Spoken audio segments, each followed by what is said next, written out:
dari tubuh kita. Jika pencernaan itu terganggu, maka kita itu tubuh kita itu bisa mudah lelah, kemudian sulit untuk berkonsentrasi. Nah, oleh karena itu biasakan makan teratur, jaga pola makan, dan menjaga kebersihan tubuh agar hidup kita itu sehat dan mudah untuk belajar.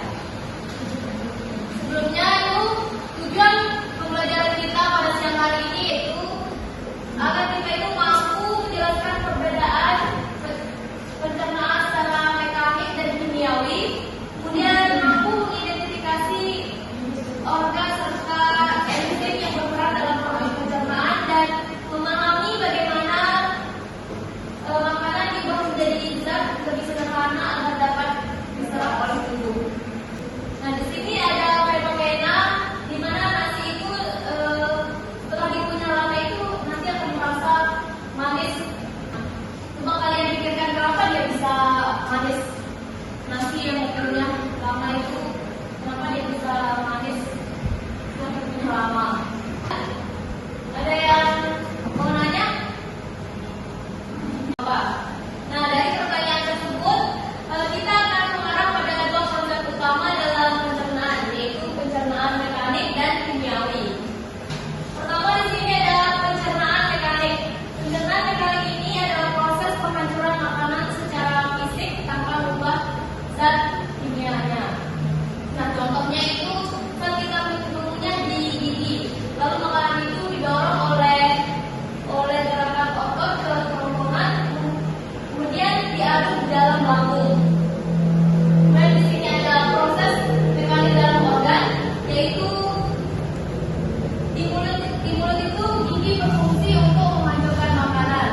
Kemudian di kerongkongan itu ada gerakan peristaltik yang mendorong makanan, kemudian mendorong makanan di lambung. Kemudian di lambung ini terjadinya pengadukan makanan hingga halus seperti bubur.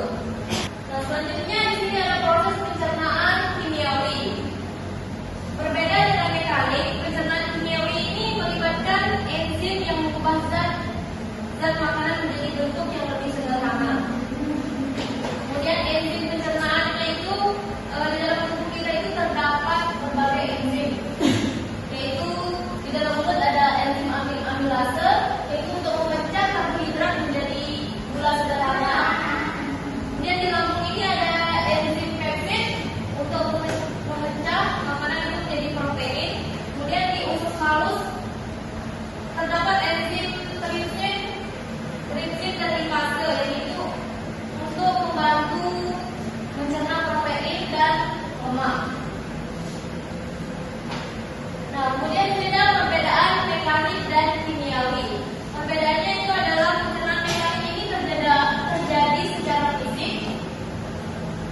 secara fisik tanpa mengubah zat. Kemudian pencernaan kimiawi ini mengubah enzim dan mengubah zat makanan itu menjadi lebih sederhana.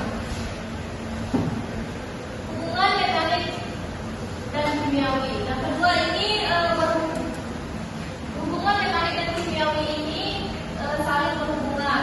Pencernaan mekanik ini membantu untuk memperkecil ukuran makanan sehingga enzim dalam pencernaan kimiawi itu dapat lebih bekerja secara efektif dan lebih cepat. Nah, kemudian contoh dalam kehidupan kita sehari-hari seperti ini, seperti saat mengunyah nasi lama-lama nanti itu akan terasa manis. Nah, hal ini terjadi karena enzim amilase ini dapat mengubah pati itu menjadi gula. Dari penjelasan saya tadi itu, sekarang saya minta untuk membagi kelompok menjadi 3 kelompok.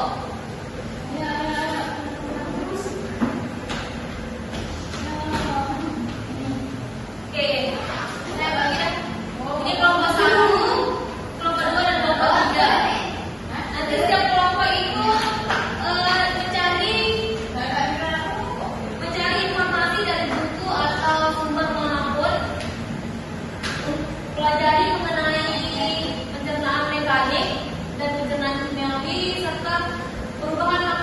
menjadi zat sederhana yang dapat diserap tubuh.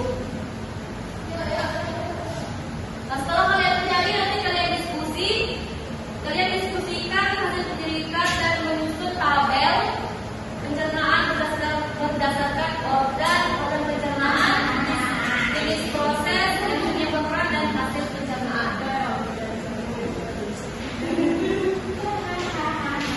Saya kasih waktu 5 menit untuk membuat tabel.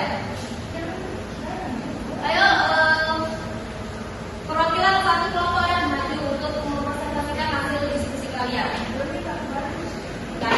Enzim yang berperan berdasarkan pencernaan yang berbeda dan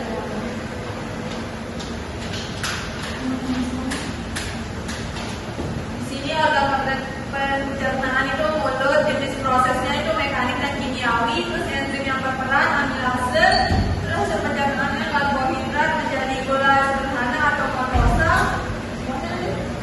terus serongkongan, jenis prosesnya itu mekanik, enzim yang berperan tidak ada yang menghasilkan makanan terdorong ke lambung, terus organ pencernaannya itu lambung, jenis prosesnya mekanik dan kimiawi, enzim yang berperan pepsid, terus hasil pencernaannya itu protein dan fosfor. terima kasih kepada kelompok 9. Nah, jadi